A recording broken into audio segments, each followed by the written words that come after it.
സയ്യിദു സയ്യിദുൻ വൽ അബ്ദു അബ്ദുൻ. ഈ ഒരു ഘട്ടത്തിൽ സയ്യിദ് യജമാനാണ്, അടിമ അടിമയാണ്. വഹുവ ഹദ്ദു യുഹദ്ദുഹു. എന്തിനുണ്ട്? ഇത് രണ്ടിനും അതിൻ്റെതായ അതിർവരമ്പുകളുണ്ട്. വഹുവൽ കമാലുൽ മിൽക്ക് ലി സയ്യിദിഹി. ഇതിന്റെ ഒക്കെ പരിപൂർണത എന്താണെന്ന് പറഞ്ഞാല് അടിമ മനസ്സിലാക്കലാണ്. അവന്റെ ഉടമന്റെ അധികാരത്തിലാണ് അവനുള്ളത്, അവന്റെ ഉടമന്റെ ഉടമസ്ഥതയിലാണ് അവനുള്ളത് എന്ന് മനസ്സിലാക്കണം അതിന്റെ പരിപൂർണത. ബഹു ആയത്തുൽ ആയാത്ത്. അതാണ് ഏറ്റവും ഉന്നതമായ അവസ്ഥ. മാരിഫത്തിന്റെ ഏറ്റവും ഉന്നതമായ അവസ്ഥ എന്താണ്? നമ്മൾ അടിമയാണ്, ഉബൂദിയത്തിലായി നിൽക്കുന്ന അവസ്ഥയിലാണെന്ന് മനസ്സിലാക്കലാണ്. ആ ഉടമന്റെ പരിപൂർണമായ അധികാരത്തിലാണ് നമ്മളുള്ളത് എന്ന് മനസ്സിലാക്കലാണ് മാരിഫത്തിന്റെയും ഉന്നതമായ അവസ്ഥ.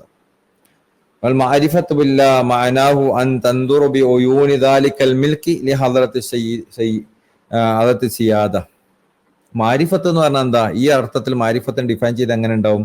അത് അൻ തൻദുറു ബി ഉയൂനി ദാലിക്കൽ മിൽക്ക് ലി ഹദ്റത്തി സിയാദ.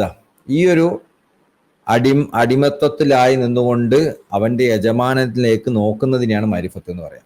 വളരെ രസകരമായ ഒരു ഡെഫിനിഷൻ. ഈ ഒരു യജമാനനുണ്ട്, അടിമയുണ്ട്. അടിമ യജമാനനെ നോക്കലാണ് മാരിഫത്ത്. എങ്ങനെ? അടിമത്വത്തിലായി നിന്നുകൊണ്ട് യജമാനെ നോക്കുക. അതിനാണ് മാരിഫത്ത് എന്ന് പറയാം. വഹുവ തഅല്ലുഖു ലി റുബൂബിയ്യതി. അത് റുബൂബിയ്യത്തിനോടുള്ള ബന്ധമാണ്. ബിഐദിൽ ഉബൂദിയ്യ.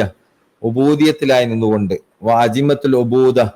ഉബൂദയുടെ കടിഞ്ഞാണിലായിക്കൊണ്ട്. ഉബൂദിയത്തും ഉബൂദയും തമ്മിൽ വ്യത്യാസം. ഉബൂദിയത്ത് എന്ന് പറഞ്ഞാൽ നമ്മൾ അടിമത്തം പ്രകടിപ്പിക്കുമ്പോൾ നമ്മൾ അടിമത്തം പ്രകടിപ്പിക്കുന്നുണ്ടെന്നുള്ളൊരു തോന്നലുണ്ടാവും. ഉബൂദ എന്ന് പറഞ്ഞാൽ ആ തോന്നൽ വരെ നഷ്ടപ്പെട്ടു പോകുന്ന പരിപൂർണമായ ഉബൂദിയത്തിനാണ് ഉബൂദ എന്ന് പറയുന്നത്. വഹുവ തഅല്ലുഖുൽ ലിൽ റുബൂബി. റുബൂബിയത്തുമായിട്ടുള്ള ബന്ധമാണത്. ബിഐദിൽ ഉബൂദിയ. ഉബൂദിയത്തിലായി നിന്നുകൊണ്ട്. അജിമത്തുൽ ഉബൂദിയ. അതുപോലെ തന്നെ ഉബൂദന്റെ അജിമത്തുൽ ഉബൂദ. ഉബൂദയുടെ കടിഞ്ഞാണിലായിക്കൊണ്ട്. വഅഹ്ബാൽ മുംലൂഖിയ്യ. ഉടമസ്ഥതയിലുള്ള അടിമത്തത്തിന്റെ ചങ്ങലയിൽ പിടിച്ചുകൊണ്ട്. അതായത് ഇവിടെ ഉദ്ദേശിക്കുന്നത് പിന്നെ ഈ ഒരു പരിപൂർണ ഒരു മാരിഫത്തിൽ ഒരു അടിമക്ക് മാരിഫത്ത് ഉണ്ടാവാന്ന് പറയുന്നത് അവന്റെ അടിമത്വത്തിലായി നിന്നുകൊണ്ട് അവന്റെ യജമാനിലേക്ക് നോക്കുക എന്ന് പറഞ്ഞു. അപ്പൊ ഈ നോക്കുക എന്ന് പറഞ്ഞാൽ എന്താ നമുക്ക് മനസ്സിലാവാത്തൊരവസ്ഥ ഉണ്ടാവുമല്ലോ. അതെന്താ?